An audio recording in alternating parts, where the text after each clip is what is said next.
on today's StoryBeat. I think music is the most powerful persuader that exists. It really binds people in a way that is beautiful. I know people, say that going to a concert sometimes is like going to church, or it's having this spiritual experience, or it's like they've been impacted deeply. This is StoryBeat with Steve Cuden, a podcast for the creative mind.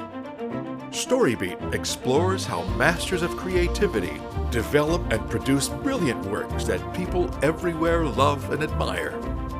So join us as we discover how talented creators find success in the worlds of imagination and entertainment.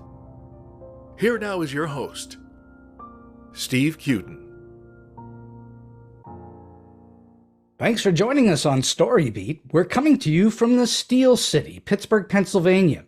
My guest today, Steve Maher, is a musician and singer-songwriter out of Denver, Colorado. He combines vocals, lyrics, and piano into one cohesive pop-soul sound style that doesn't take itself too seriously while also touching upon life experience. Steve's first solo album, Pathways, was recorded in Chicago in 2020 during the pandemic and released in July of 2021. His current project, Night Routine, is a funk pop soul group that is performed throughout Colorado and the Midwest. Steve sings lead vocals and plays keyboards along with co-founder Tomas Houser on guitar, Marc Hudson on bass, and drummer Josh Neitzel. Please stick around at the end of the show for a real treat. Steve has lent us one of Night Routine's songs, Springtime Shine, for you to enjoy. So for all those reasons and many more, I'm truly delighted to have the very talented singer-songwriter Steve Maher join me today. Steve, welcome to StoryBeat. Thank you for having me. No, I appreciate it. It's a great pleasure to have you on the show, believe me. So let's go back in time a bit. You've been writing songs and performing for a little while now. I'm wondering, how did all this musical magic begin? At what age were you when you first thought, music? Wow, that's something interesting. I want to go down that road. Yeah, took me a little bit to get there, right? I grew up in Boston, or outside of Boston, in a town called Easton, Massachusetts. And I was born with something called persistent hyperplastic primary vitreous, which is a lot of words just that mean I'm blind in my left eye. And so, my dad was a good athlete, right? He was a very talented football player. My brother was into basketball. My sister, was also athletic. So I was trying sports as hard as I could, but one eye just does not lend itself to athletics. Trying baseball, and I could never hit the ball right, just because hand-eye coordination, depth perception, all that stuff was coming into play. So eventually I got it where it's like, hey man, sports aren't working out. Try something new. So I started getting into different things where, acting and theater, but also, I was in a couple bands growing up, and, so I started off on drums and then transitioned to keyboards and eventually singing later on. So, juggling How up all old that were stuff. you when you first started to play? I was in second grade when I started taking drum lessons, and then up until like 13 or so, I was playing drums, and I played drums in my church. And then it was kind of funny, like my parents went away from the church and kind of went more towards like a spiritual route. So I went from like playing drums in the church to playing drums in drum circles, which was an interesting transition. And then I, around like in high school, so like 14 or so, I started going more into piano and singing and developing those muscles as well with friends, and again just jamming with people. And then really hit my stride in college when I was 18, and completely left what I was studying, which I was going to school for sustainable construction. But then I was like, this is not I don't want to do this, and so I just dove back into music and created some projects in college, but also was studying sound design as well, to just really chase the craft. You preferred gigging to building things. Right, yeah. I get it. It's you like the idea of performance. That's what it's all about. Right. And also just forming a bond with other musicians in that way. Again, it was like a team. I love the team, right? I've been a solo artist and I've been in bands, and I love the team aspect of it, where, that camaraderie, that silent communication, where it's like, you just play so much together that you don't even have to use words to communicate. It's really incredible, that connection. And I really love that. And I love the space where if I'm doing a gig just by myself, and I appreciate that too, that aspect of being a musician. But when you have that connection with the other people around you, and you just know that they have you, they're holding you, we're holding each other, and yeah, making music. And I really, There's really love nothing that. better than being in that group when everything is in sync, huh? 100%, 100%. Yeah, it's So it's special. how old were you when you started to write? High school, yeah. So I started writing music in high school, and there's this song called "Road Trip," and I eventually wrote that and recorded that song with my band, my first band, Cuckoo Baby. And yeah, very talented vocalist Devin Patton, she was the lead singer, and I was on keys and backup vocals, but she was incredibly talented. And yeah, we wrote a bunch of songs in college, and then we actually left college and moved to Chicago together. And getting into the Chicago scene was amazing, because Chicago has a very vibrant art scene and jazz clubs. And there was this place called the Green Mill that I was going to, and it was like stepping in a time machine into like the 1920s and 30s big bands, and really diving into the jazz element of music. And I think you'll hear my sound kind of progress more towards that. Like Chicago definitely left an impact on me for sure. So when I listen to you play, and I've heard a few of your songs now, I can tell that you really love what you're doing. There's passion in it. How much does passion factor into it when you play? It's a very big element, because but there's the key word you said too, was play, right? Like I try to capture that essence of a child, right, where it's like I'm just having fun with it, and I'm trying to follow that fun when I'm writing music. If if I'm writing something and it just feels good, I try to see that idea or see that thought all the way through.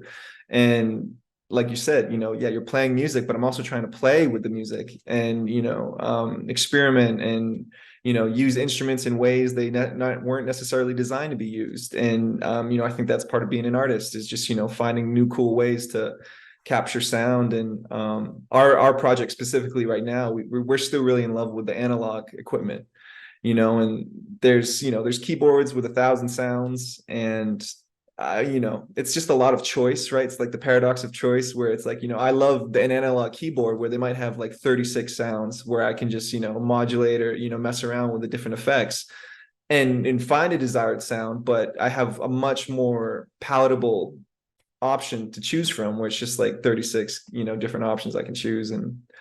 But yeah, it's kind of where we're at. How do you ultimately make those decisions? What is the basis for saying, yes, we're going to use this sound, not that sound? Again, kind of going back to what feels good, and what feels right. And it's kind of a collective decision. Like when it comes to music, we kind of, well, luckily when we're writing together, we bring something to everyone. It's understood that you can throw ideas out there, but when a good idea is heard, everyone's kind of reaches a consensus where it's like, yeah, like let's definitely do that, because it just improves the song. So part of the process then is for you all to play and experiment and look for listen for what works best. Right. So, the other guys in the project, they're, it's these 3 other beautiful minds that, they all have their own talents and expertise, where, for Marc, I would say, he's just flat out one of the most incredible musicians I've ever worked with, where, but Tomas can, write these incredible catchy chord progressions, and, me with lyrics and, melodies as well. And Josh too. Like everyone just has these great ideas that they can bring to the table that can take a song, as a solo artist, that I might see it all the way through. Like if I take a song to them and it goes in a direction that I haven't even anticipated, but at the end of the day, I like the song because it was unexpected, that writing process where they brought in their talent, their thoughts, their creative ideas, and the end result is just something that gets me excited, because again, it was just not going anywhere I anticipated, but I love the end result. So you say that you're a fusion of funk, pop, and soul, which is a very interesting fusion. Yeah. What kind of music do you listen to that maybe influences you? It's kind of funny. I mean, there's the music that brought the project together, right? That, the music that we loved and that we all vibed with, which was, like the funk of the 60s. Like we loved the 60s and 70s, funk, Bootsy Collins, James Brown. But, there's also music I listen to that's not necessarily the same as I write. It's really interesting. Like the music I listen to is nothing like the music I write, which I always find really interesting. But in a way, it's like I for contemporary music, I really love this like modern soul movement that's happening right now. Like there's people like These Sacred Souls who are really, really exceptional. Lady Ray is another, contemporary example of like this beautiful modern soul movement. Dijon, who's kind of like a Frank Ocean-y sound. I love him as well. I love Frank Ocean as well. Like that kind of like, indie R&B sound is the music I find myself gravitating towards. But then I have this like, funky disco, upbeat, often dancey music, right? So, but that's, Tomas bringing in his influences. And again, it's just like when you combine these different personalities who are writing and together, that like what the separate pieces make to create something entirely new is always just a pleasant surprise. So when me. you're listening to these other songs that aren't what you're writing, it's kind of permeating through you and then coming out in a different way, I assume. It's sort of percolating through your brain and coming out as different style or a different genre or a different sound entirely than what you're listening to.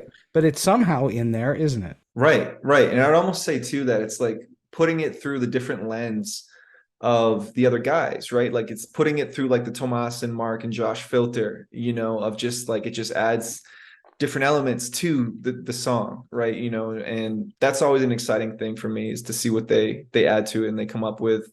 Again, just putting their talents to it, which is what I think makes the project special, right? Because it's like it's truly all of us, kind of collaborating to make that end result that we're all proud of. So for you, what makes a good piece of music good? Whether it's your own or somebody else that you're listening to, why do you gravitate towards something? What makes it good for you? I would say being dynamic in some sort of way while also being accessible, right? So, capturing my interest in a musical sense, whether it's, a beautiful melody or a beautiful chord progression, which, that's subjective, but, everyone can typically agree that something sounds good, right? Or it just sounds pleasing to the ears. And so with that being said, sounding good, but also I love a message too, like behind the lyrics, behind what the person is trying to say, who they're trying to relate to, or maybe not relate to, just, get their experience out into the world. And by doing so, other people relate, and that's how they build their fan base, right? I really think it's powerful when, Kurt Cobain, is an example of this. Everyone's still super infatuated with him, 30 years later, right? Sure. Like his power has not dulled for 30 years. It really hasn't. And, it might have gotten stronger, right? His legendary status.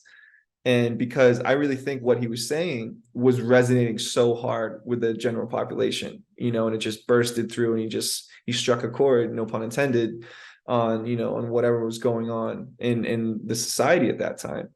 And so, that's another example of where, people who are saying something, right, that also really resonates with me, as long as in addition to the music being interesting and captivating as well. So you are going after songs that have depth to them, not just pieces of music for fun. There's something behind them. 100%. And, I do write about the lighter elements of life, right? In terms of love or, being playful. And again, going back to like being that child, right? But there's also, there's times where, there are things that need to be taken seriously. And as an adult, right, I call it like flipping the switch, right, back into adulthood. If there's a serious situation that, you need to put on your big boy pants for that time being, right, do it. And and so with that being said, society is going through a strange period right now, man.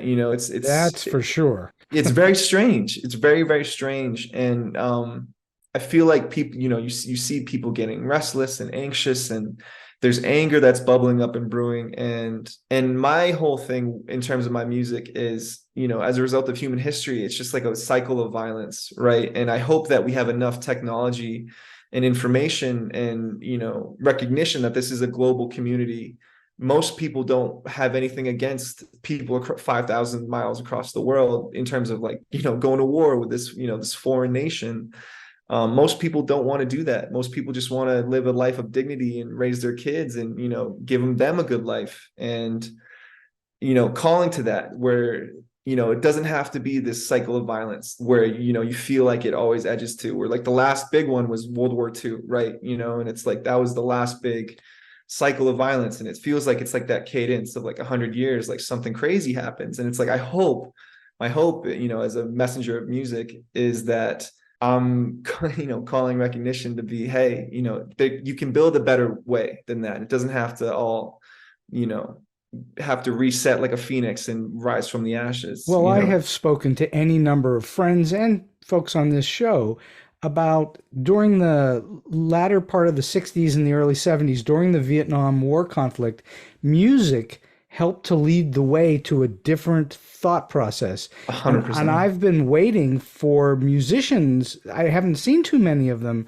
rise up and take stage with their music to lead the way to a different result.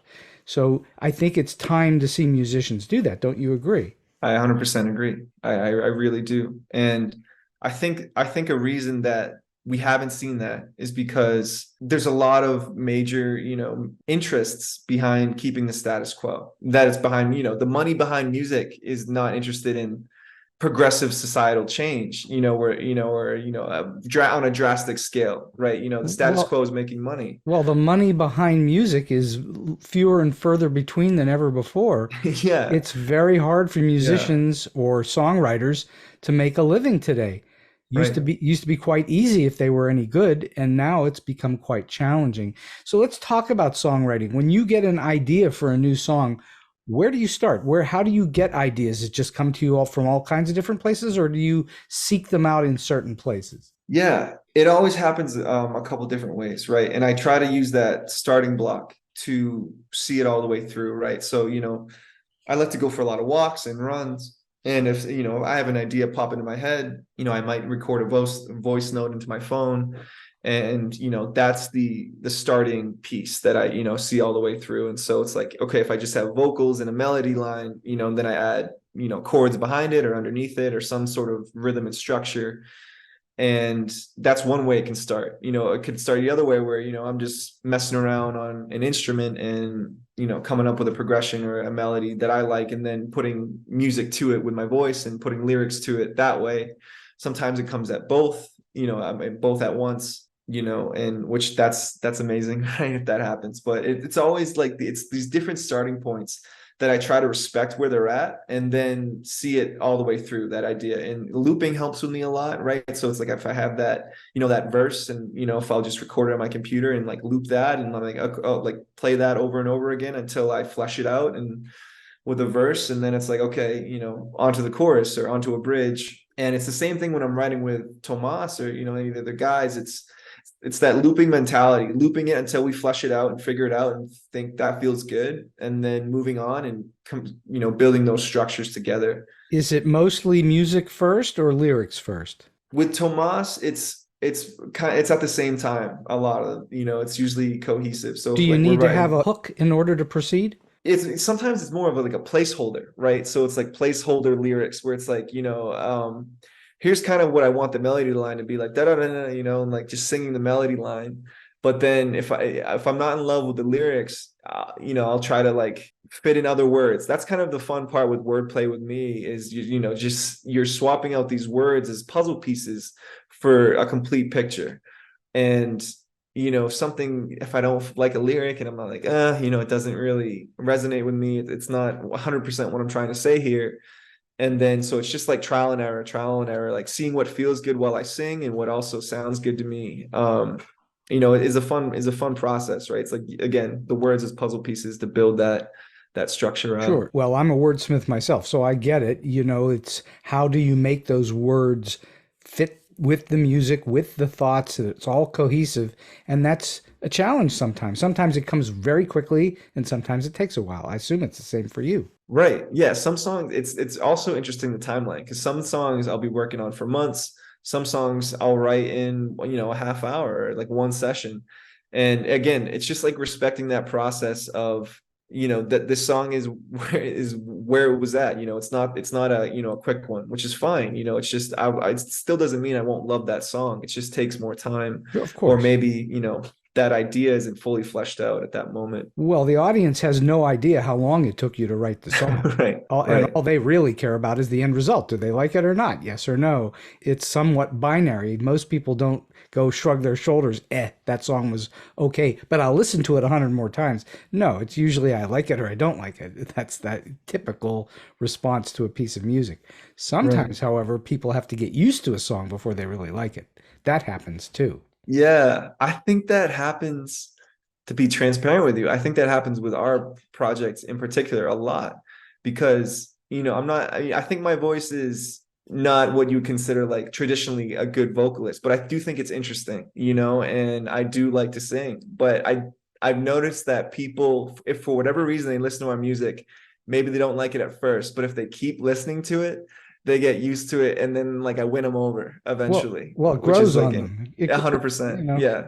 uh, is there some special place that you typically go to for inspiration, or is it just from life in general, everything you go through? Or is there a place that you know you can go to for inspiration? Kind of what we were talking about. Like there's a lot of my own personal experience that I try to bring into my music. But it's also my perspective, right? And what I'm seeing in the world, and what I'm speaking on that I think other people aren't, or maybe other people aren't speaking on enough, and giving voice to that. In a way that I think music is the most powerful persuader that exists. It really binds people in a way that is beautiful. I know people, say that going to a concert sometimes is like going to church, or it's having this spiritual experience, or it's like they've been impacted deeply by just that's happened to me numerous times. Like, I can list a whole bunch of artists who I've thought about shows for months afterwards, just because of how much of an impact it left on me. And Music has a tendency to be more emotional for people than intellectual, so it hits them in right. their heart. Right, right. And that's how change happens, and I think that, when people are doing music really, really well, you are leaving the world a better place than you found it, by putting forth those sonic vibrations into bodies, into minds, and, like you said, into hearts, opening hearts. I really think it's a powerful thing. It's a What do powerful you think thing. you've learned from the process of songwriting and then playing? And we're going to talk about performance in a moment, but what do you Sure. think you've learned from the process of creating music that up till now you know works really well and you want to continue doing it? Yeah, I think not putting pressure on it, right? Always have instruments around, like, if I'm traveling or whatever, I'm like, oh, if I'm like, okay, I want to have something near me that I can play with, whether it's a smaller keyboard or whatever, just because I try not to force that inspiration. I'm meaning, go live your life, go do other things. Don't just try to, like, write music every single day and expect a hit to come out every day. Often the best music I've written is because there's a story behind it, right? Or there's an experience, or there's some conclusion drawn from a trip, or a hardship. And so going through those experiences, it allows that creative capital, I guess, to bubble up and to build. And so right, finally, when those instruments are around you and you have a chance to be inspired by something, you can, and it's just easy, right? And I've found that that's usually the most fruitful. And I got a lot. I've got notebooks like full of stuff as a result, but it's always just like, it's good to have that like backlog, right? Where, if Oh, we have the oh, capacity, great to have a backlog. right, right, and to pick and choose. And, I have, a bunch of, I'll record ideas for, the next album or whatever to, bring to the guys, and, whose ever ideas wins, right? If there's a song that doesn't make the cut, it doesn't make the cut, right? And that's on us. Do you have instances where you've created a song, you bring it to the guys, and they just don't respond to it? Does that happen? Luckily, I think there's been pieces where we work with it, right? Where it's like, maybe it's not the entire idea, but there's something there. There's some kernel of like, I thought it was fun, right? I think you guys would too. Like, there was some recognition, there was something being heard on both ends, where it's like, yeah, part of that I did like, let's flesh out that, instead of maybe like the whole thing, or, I like the chorus, but I didn't love the verse, or, the bridge needs work. So luckily I was never completely shut down, I don't think, yet. There's always a first time. Well, But even in the Beatles, they would, George Harrison would present a song and they wouldn't record it. right. So that happens in bands because somebody is, being more influential than somebody else. That can happen in a band. Right, right. We just try to let the idea be the ruler, right? Whereas bottom line, is it a good idea? Do we all like it? And if we do, it's like, yeah, we like that. It's a good groove, it's a good riff, it's catchy, or whatever culmination of things we're trying to go for with that specific piece of music. If we're all aligned on that, we move forward with it. And then you're fortunate because you've got this band with a hive mind that you all put your thoughts in it and hopefully improve it, make it work, and make it sound great. Yeah, right. And the most crucial aspect, crucial and key, right? Crucial. The most I like crucial that. You've coined a new word, quichel. Yeah. Yeah, quichel, y'all. Hashtag it below.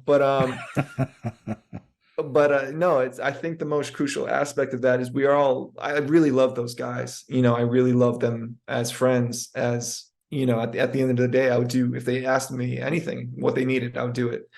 And I think that's really important because you're spending a lot of time with these people. It's a relationship. It's it's a marriage of business and creativity, right? Indeed. And yeah, and so at the end of the day, you really have to, number one, spend a lot of time, a lot of hours doing nothing. So it's like, hanging out has to be fun. Just if you're waiting for a gig, and it starts at 5, and you have to be there for sound check, but you don't go on till 10, that's a lot of in between time, right? And if that's night after night, that's a lot of time where you got to make the most of it. And just, that's definitely important, right? Is liking each other. And so, that lends itself. Yeah, I think that's really great that you have that group of folks that you can rely on, and you have faith in one another that you're going to pull something out of a hat, even if you're not sure when you start. Right. That's the magic of it. I think that's really, really great. Once you have material, now you have to do this other thing called performing. And right. So it's not just as simple as creating the song. You have to then create the performance of the song. Do you have a regular routine on working on your playing ability? Yeah. So typically I'm a morning person, right? Even though a lot of the music is late at nights. But so I try to, start my mornings with some combination of exercise, right? But then also, so it's like I try to stimulate my body and my mind, and so whether that's, going to the gym or going for a run, but then coming home and sitting at my keyboard for a little bit and practicing, so it's usually how I do it is like warm-ups, do a little ear training, and then try to learn something new, right? Just like a new song, a new cover of something I want to play, or, just keep a new song in rotation, to be always building that catalog. As in addition to, if there's like the live performance aspect, which is like with the band. So like, that's a whole different ball game we'll get to that. I want to stay on how you get there first. Totally. You already told us you play drums and you play keyboards. Do you play other instruments as well? I mean, singing, if the voice is an instrument, which I think it is. It is. But otherwise, I'm not a great guitarist. I'm trying to get better, but I do like to, I'm trying to get better at guitar, right? And I have to play it for whatever reason. I'm a lefty, so it's like, I play the lefty guitar. It just feels way better to me. So that's something interesting that I discovered by myself. Where it's like, everyone's guitar is a righty guitar, but it just didn't feel right. It hasn't hurt that guy McCartney at all. No, exactly. And that's it's kind of what I'm telling myself, where it's like Paul trusted it, so you should too. Because Tomas was a lefty and he learned righty and he switched it righty. And so I'm a lefty and I think I'm sticking lefty, which means I can play way less guitars, unfortunately. But what are you gonna do? But I'm trying to get that up there as well. Do you play thinking about how you're gonna perform for an audience? Yeah. I think my whole thing when I'm doing a solo act is getting lost in it a little bit, and just taking them to what inspired me in the moment and what I was having fun with and feeling in that moment, and trying to take them to that inception of that song and that emotion, right? So if that's intensity on the keys, or just really dynamic and soft but then intense, or whatever the progression of the song goes, I really try to bring people with me where I was when I, when I wrote it. And that's kind of my North Star in terms of the live performance as a solo. Do you ever approach a performance and for whatever reason you're not in the right mindset? Does that ever happen to you? Yeah, that happened. I'm So what do trying to you do? get, How do you get yourself in that mindset? so a friend of mine recently, because he's also a very talented musician, and he came to one of my gigs. He was just saying that, regardless of whoever you're playing to or the room, or if the energy is weird, because like sometimes you walk into a room and it's dead, right? And that's I mean, it's kind of fun because it's like this war of attention where it's like, I'm gonna get you on my side, and you're gonna dance, right, to this music, so help me. So there's the fun, like competitive element of it, but there's also that energy can throw you off. But I'm trying to go into every gig with a mentality of like, this is for me too. Like, this is also a lot of fun for me. So I don't care what anyone thinks. If I'm being crazy, if I'm, bouncing around stage, I don't care, because I'm trying to play the music for the people that will resonate with it. So, even if I only convert, a couple people in that room as fans, that's worth it to me, because those people are worth it to build that community and hopefully have them identify with, I'm just trying to play music and have fun. And, if you do too, amazing. I'm glad we could have that shared experience together. Well, once again, you go back to that word play. You're playing, which is a child's Right. word. Children Right. play. And that's what you're trying to do. You're trying to get the audience to play along with you, I guess. Yeah. I say, get out of your heads and into your bodies, right? Like, get out of your head. Like, it's like, well, do I look cool? It's like, But when how, you're not in the mood, what do you do? How do you get yourself up for the show? to be honest, there's always a part of me that I'm always excited to play. Like, there's never a part of me that's like, so it's, it's why I do all of it, right? All the back behind the scenes and the practicing. Like, it's not, of course the music is for me, and there's something we said in that discipline of practice and rehearsal, but there's also that beauty of sharing that experience with others and having them resonate with that energy. And it's, it kind of makes all the, the music's a difficult industry to be a part of, right? There's a lot of, it's a landmine of bad decisions that can just lead you down a bad path, or it's, for the project to fail quickly. And, I try to avoid that by doing other things. Do you do things with your hands and arms so that you can play over long periods of time? Or are you still just in it where it's not that big a deal to you? It's not a problem physically to play. Yeah. I mean, I stretch a lot. I don't know if that helps my playing, but I think it helps my mind and my body, in general. So, I am always stretching just to, I even do it before, like, again, like I kind of treat the gigs like it's a sporting event. Like, I'm going to, I'm going out with my team and we're going to go play a game. So like, I'm literally stretching before like I go on stage and doing warm-ups, right? So it's like, vocal warm-ups, or if I had my keys backstage with me, keys warm-ups, so it's like, again, it's like those warm-up lines at a basketball game, or before a football game where they're stretching on the field. That's your pre-show ritual, isn't it? Yes, yeah, 100%. I'm really, get in my body, get out of my head, get in my body, right? And by doing that, I can just kind of float into the performance in the right headspace. So then what would you say are the biggest challenges that you usually face going into a live performance? Yeah, sometimes, I mean, you get thrown all sorts of hurdles before gigs. Sometimes if a piece of equipment isn't working, if the sound system at the venue is a little wonky, or just like during sound check nothing really sounds right, or a big part of my concern as a vocalist is I want to hear my lyrics either in my monitors or in my in-ears. And if I don't, you kind of have to, like, there's a lot of gigs where you're just on the fly and you're just coping with it, right? And you're just, every gig is a new situation and a new set of problems that you just have, but the show must go on, right? So you're just kind of navigating that set of circumstances, that hand of cards that you're dealt before every gig, and trying to problem solve, and then get into that headspace and hopefully have a chill couple 20 minutes beforehand or whatever the case is, and then to go out and perform. But there's always, you're problem solving, right, for a lot of it, because it's not, there's no consistency going from place to place to place to place to place. I mean, there's consistency in what you're performing and your material on your equipment, but the environment changes every time, and the energy changes every time, and the people change every time. And America is humongous, and there's a whole different audiences react in different ways, in different parts of the country. And you have to, like I said, try a little harder in that war of attention, right? And really bring your A game. Or you could go somewhere and people love you right off the bat, which is, both are interesting and have their own merit.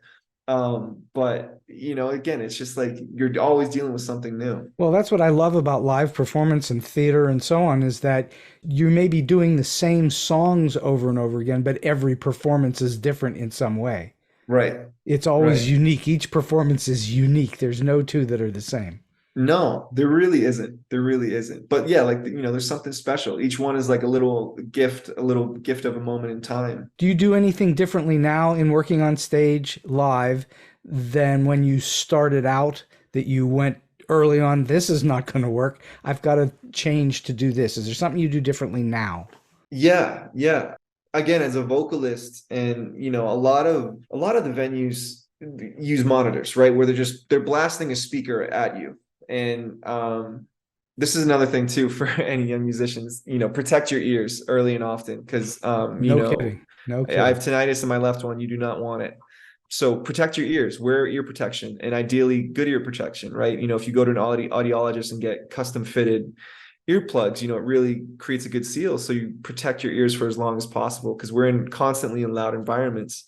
So that's first and foremost. And then after that, it's also the in-ears that you're using, not the monitors. Like, so we have a whole in-ear system. I can hear myself, so I can perform better because I'm hearing my vocals. Whereas through the monitors, it's through ear protection.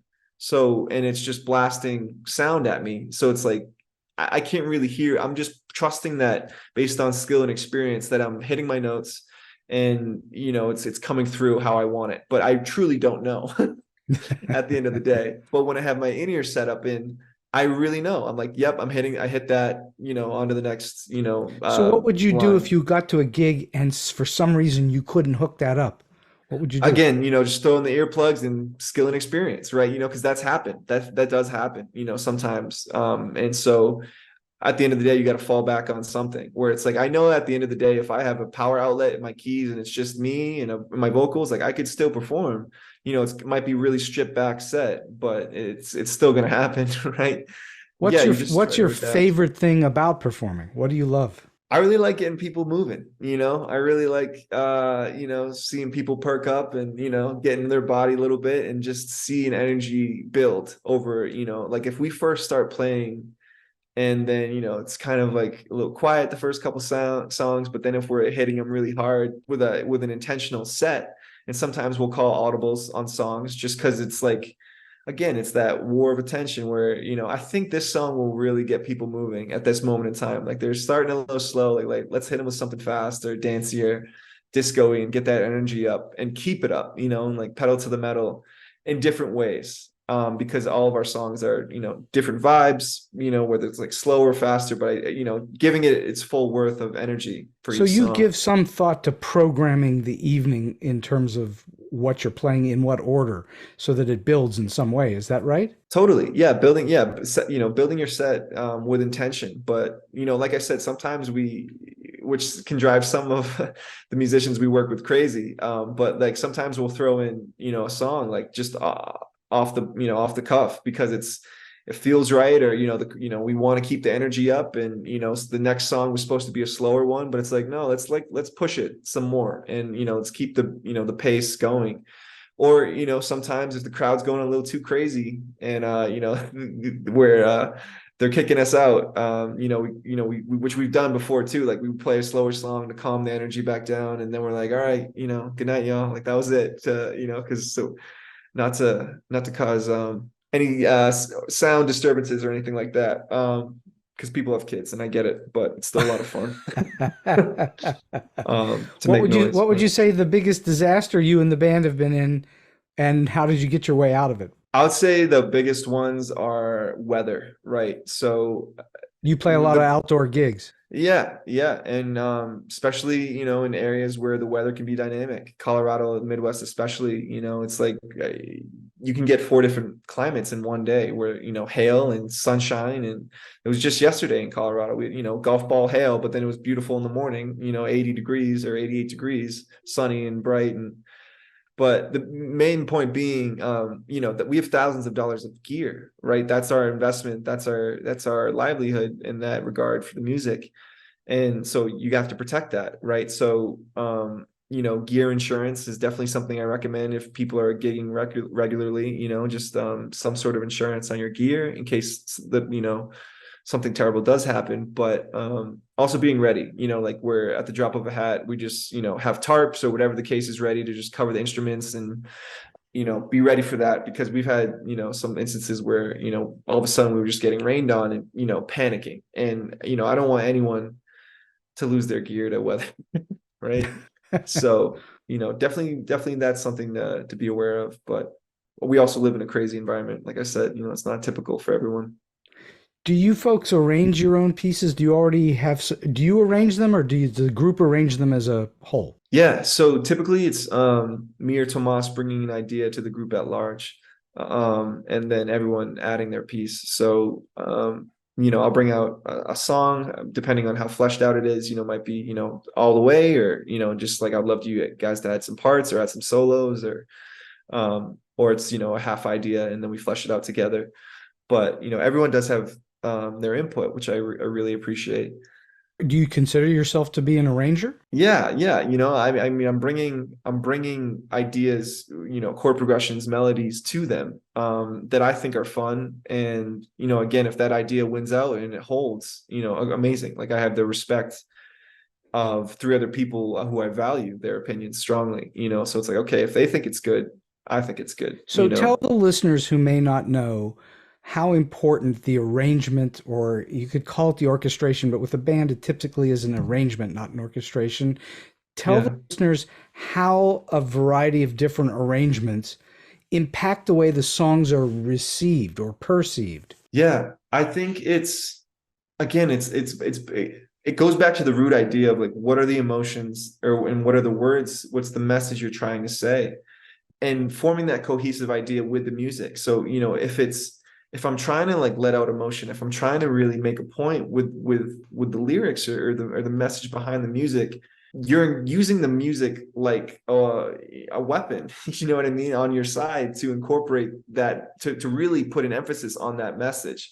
And so, if I want a hard hit, some hard, or, power chords, or whatever the case is, I can do that. But if also, and, in contrast, if I want to make something softer, or, a little more dynamic, and, ease people into a groove or a melody. Groove is really important for us, especially where, kind of that funk element, right? Where it's like, just that, like, might be one chord with a,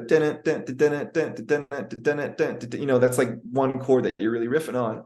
But then Marc comes in behind that with a doodle boop doop, like, and then the drums are also hitting that, like, groove for our style of music is also really important. Well, groove is everything in funk, Right. And so, like, when we incorporate elements of, like, the funk into, like, more soul-y or pop sounds, that can be interesting for our arrangements.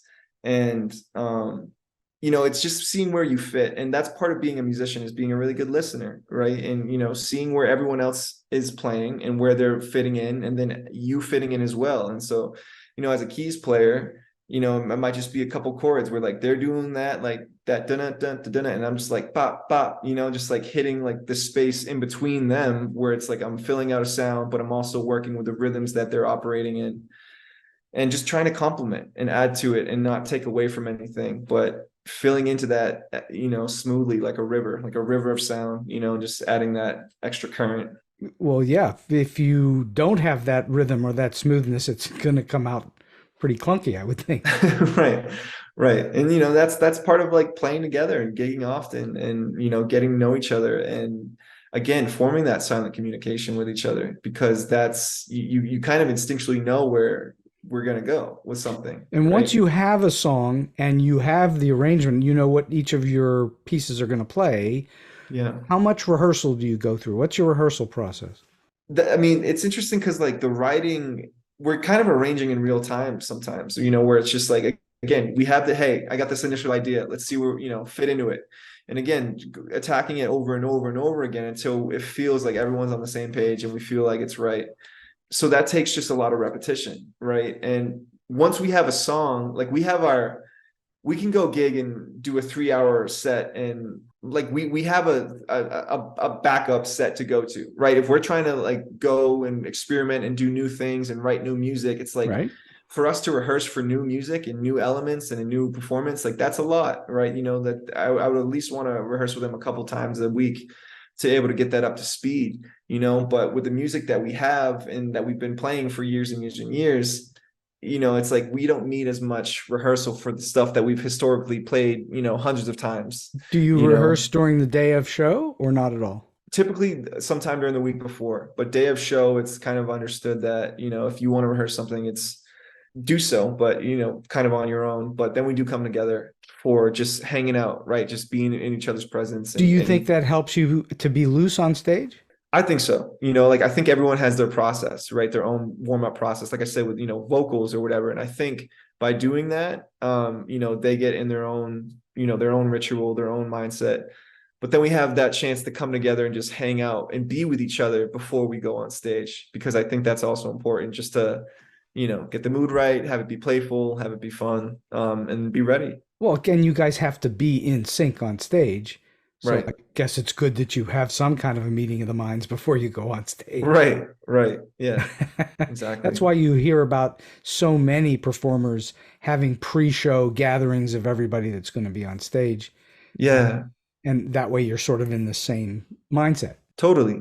Food's a big element too for that, right? Where, I think food's a powerful way to bring people together, right? How so? Just sharing a meal together, right? And we often cook for each other, right? Tomas and myself, like we both like to cook, and, so if we have a rehearsal or, something, we cook a meal before, and, have that breaking of the bread with each other, and, checking in with each other, how you doing? How was your week? And again, checking in and like a family. Right. Yeah. Having that time together and to just decompress. And if, I had a rough day at work, or I had a rough day, just, or whatever the case is, just being there for each other so we can go and, attack the music in a good headspace. So I'm curious, what current keyboardists do you admire and look up to, and you think, wow, that's really special? Yeah.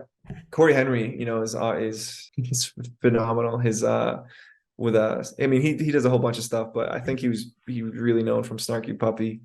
But Snarky Puppy is off the chain. Off the chain. So, they're just on a whole nother level of what what people can do. But they're so they're really excellent. That's a really excellent. But that's a big band by comparison to four pieces. Oh, totally. I mean, but the fact that they can do it, that's I see, 30 livelihoods that project is sustaining, and that's amazing. That's incredible, and, if we can do that too, like we have friends I would love to bring along with us, if we could have 7, or 8 players on stage, amazing. But again, it's, can we do them justice and pay them, and serve them in a way that's fair? Because I really love Snarky Puppy. They're great. They're great, right? Yeah, they're exceptional. But so in terms of keys, but another person contemporary I love, just as a songwriter, is Justin Vernon of Bon Iver. He's just, I don't know, man. His music has helped me a lot, and I just really resonate with him. And he's always, just from, I remember like his first album came out like forever ago, and just to see his progression as like this like folky singer-songwriter to, he's worked with Taylor Swift and Kanye West, and like, he's had this crazy mainstream crossover too, but I still love all of his music, and he incorporated these like techno elements into these like crazy instrumentation into his music. So he's another person that I really resonate as well with and look up to. I am having the most marvelous conversation with Steve Maher about music and life and composing and all those wonderful things. And I'm just wondering, you've obviously worked for a while, and you've met and dealt with lots of people in the music business, and I assume in the entertainment industry. And I'm wondering if you have a story that you can share with us that's either weird, quirky, offbeat, strange, or just plain funny. Yeah. I think the main, I mean, the funny part about this project was, I think, how we all met, right? So I met these guys 3 years ago, and I was like I was telling, like I was saying, when COVID happened and music really took a landslide into obscurity, for there's no live performances for a couple of years, Right. and I had to pivot to podcasting, and so I got a little bit into that, and I just moved to Denver, and I was looking for musicians to gig around with. And one of my people I was working with, Sam, she met someone in Vietnam, of all places, that she was like, oh, like, I know this kid. Like, and they happened to, but when they were in Vietnam, they realized that they both lived on the Front Range in Colorado, and he was a musician. And that person was Matthew Melanie, who was our first drummer, right? And he plays bass with us too as well now. And we were about to jam for the first time, and he brought Tomas to my house, and we started jamming in our garage, and like immediately, like, we just clicked, and we were right out, we were just literally writing songs from the jump. And I've played, I've been to a lot of cities, I lived in Chicago, Boston, and Denver, and you meet a lot of musicians, and we're weird. Like, we're weird people, like, just to be honest, like, No we're weird. comment. No Yeah. comment. I'm weird too. Like, I am weird, but it's like, you do meet some people, and again, it's the chemistry thing. Like, can you hang out with these people, for hours and hours on end? And, not that someone might not be talented, but it's just that I really think that part is more important, necessarily than the talent, is the chemistry. Although talent's very important too. But so, yeah, me and Tomas just clicked, like, immediately. And Matthew was in and out, but me and Tomas really resonated, and built the project from there. And we found Marc on Instagram. He was just shredding his bass. Like, he was just like, hey, he posted in like some group online, like, looking for a project. And I was like messaging him immediately, just because he was such a player. Like, he was just such a professional. And, a bunch of other people I know were hitting him up too. And luckily, he, again, he liked our sound and liked what we were doing. And we looped him into the project. And then with Josh was working at a drum shop, and I just, like, again, like, you just feel these energy with these people you meet. And so I met Josh at that drum shop, and remembered him, and like got a good feeling from him. And then when Matthew was kind of like taking a step back from the project, I remember Josh, and I was like, oh, he works at a drum shop, he must be a good drummer. Like, he has to be halfway decent, right? And it turned out he was, he was that and more. And on top of that too, like, again, following that feeling of like, yo, he's just a good dude, and he's just a good person, and he's a good friend. And and that, luckily, hopefully, I have that good judge of character has been hopefully been accurate, and it's proven to be true. I'm very lucky to have those three, and that's kind of just like the story of like how we formed, and then keep on progressing. So yeah, on the beach, a random encounter on a beach in Vietnam kind of kicked this whole thing off. Wow. Well, you can't manufacture chemistry. It's either there or it isn't. Right. And then when it works, it's a phenomenal thing. And when it doesn't, it's frustrating. Right. No, I say I've been looking for them, my whole life. Not that I haven't had chemistry with people in the past, right? And in projects in the past, like I was saying with Cuckoo Baby, but you have to be aligned on a lot more than just the music. It's the business, like I was saying, like, it's your creative partner, right, for the music, but it's also your business partner. And if you have 4 people aligned on that vision of, putting in work to elevate the business side of things, that's powerful. That is powerful. But you just have one person trying to do it all, people can get burnt out, or, people feel like they're pulling more weight or whatever. And that just creates this whole tension in the project. In addition to money, like, if you're not making money, if you're not operating as a business, money keeps people around, if we're being honest, and if you're not paying people, they're not going to stick around. And but if you are, and you're treating them as adults and as professionals, they're much more likely to stick around, right? Because you are treating them, as they should be, right? And valuing their time and respecting them as an adult and as a professional. Like I said, you're just trying to be as intentional about all aspects of the project as you can possibly be.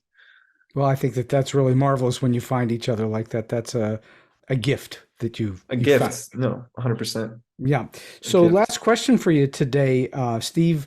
Do you have a solid piece of advice or a tip that you can lend to those who are maybe just starting out, or maybe they're in a tiny bit trying to get to the next level? Yeah, I would say it's going to be a hard aspect because it's really uncomfortable at first, but really get really good at negotiating. You are going to come across so many people trying to take advantage of you, not and just in general in life, but in music too. There's it's just that you just got to navigate a lot of scams, I guess, or like, just ways people can take money from you, and to just be transparent, because that's just been the history of the industry at large, right? Has been managers or record labels or venues just robbing the artist, and the artists have no idea, right? And so again, what does that go back to? That goes back to knowing the finances of the project, and knowing how to read a balance sheet, right? And making sure that merch or sales are coming in and that the numbers make sense, right? You don't have a loss of inventory, or if you sold a certain amount of you should have more money than the inventory is missing, or just all those elements that can come into play. So you got to be savvy, but also negotiate hard when, like, there's some unfortunate instances with people that are close to me that I know that some people have lost as much as $14,000 on a transaction, or on a they're supposed to be paid that amount as at the end of a festival or whatever the case, and they were stiffed, right? And that's a blow. That's a lot of money. If any musician got a $14,000 check, I would say that's a decent amount of money for a day's work as a musician, right? Most musicians never see that. To be stiffed an amount like that can be shattering, right? And it's really disheartening. And so what does that mean, right? That means being super, no one's going to stick up for you more than you, right? And so that's being a fierce negotiator when you're negotiating with venues on the contract splits, or if they want merch sales, and while you're playing a show there, it's like I really fight that, because that really just annoys me. But sometimes they want their cut, even though they're taking a lot more in alcohol sales. But I digress. It's just sticking up for yourself. At the end of the day, stick up for yourself. No one else will. Everyone's trying to take advantage. Or some people have good hearts, but that's few and far between. It's a business, right?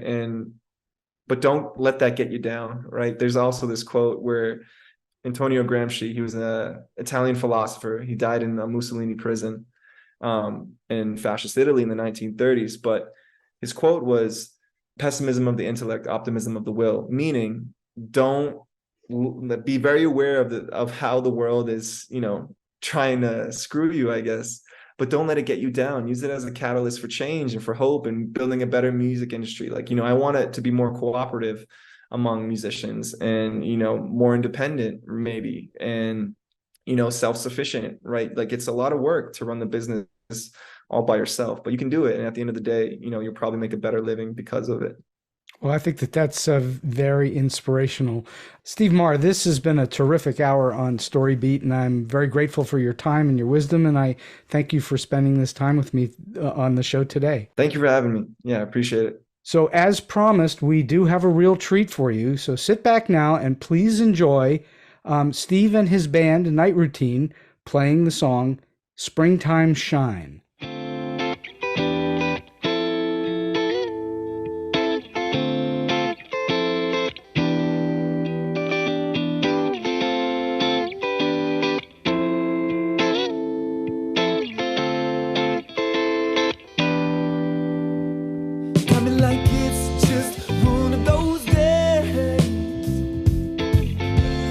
Well, I'm in the way of everyone.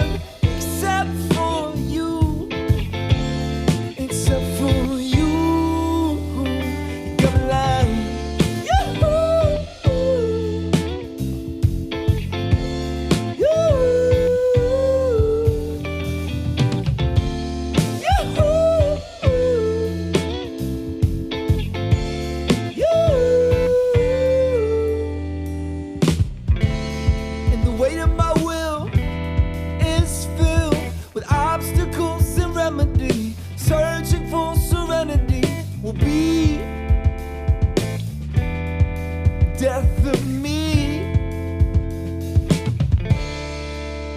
But you got that springtime shine.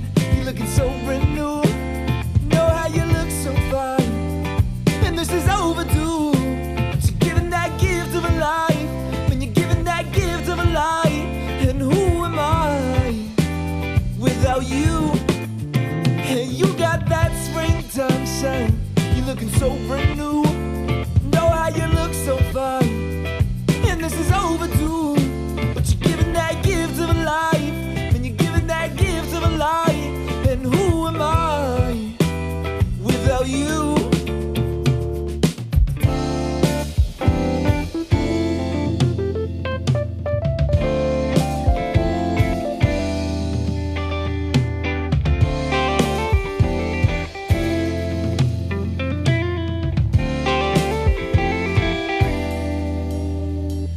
Like I feel some type of way, and I cannot stay from anyone except for you, except for you. You got me like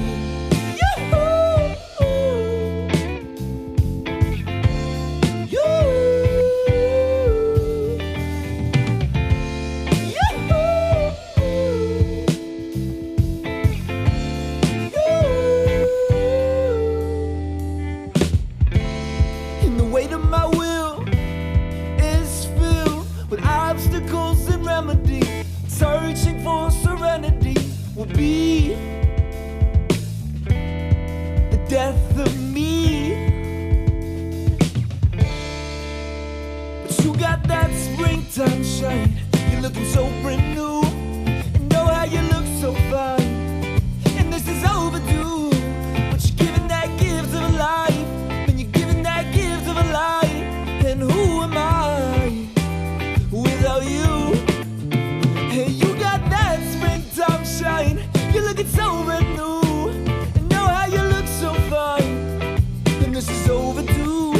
But you're giving that gift of a life. When you're giving that gift of a life. And who am I without you?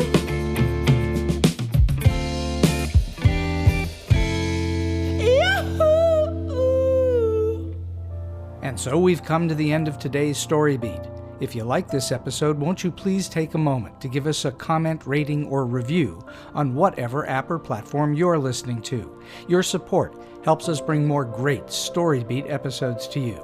StoryBeat is available on all major podcast apps and platforms, including Apple Podcasts, YouTube, Spotify, iHeartRadio, Stitcher, TuneIn, and many others.